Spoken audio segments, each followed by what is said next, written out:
Hi guys, mag-unboxing ta karon sa ato ang school bag para kay Bethany kung unsay para sa ating bag. Ablihan na to. 3 days ago na siya gipalit.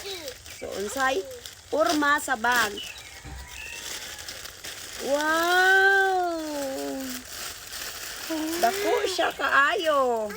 Wow, my favorite! One of favorite.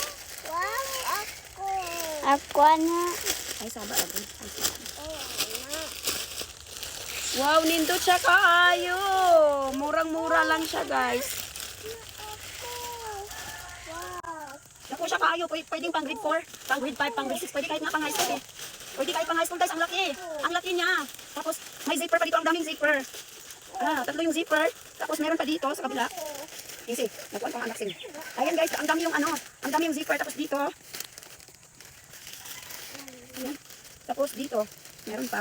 Then, meron pa din sa likod. May zipper sa likod. Tawag nga, sarang bitaw. Guys, tingnan nyo guys. Yung likod may zipper sa likod, yung secret pocket. Secret pocket. Ayan, ang ganda niya.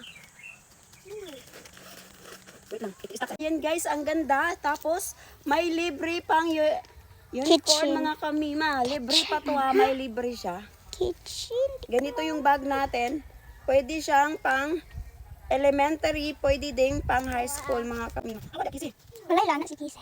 Yung wallet. Kasi isa yabit kinan.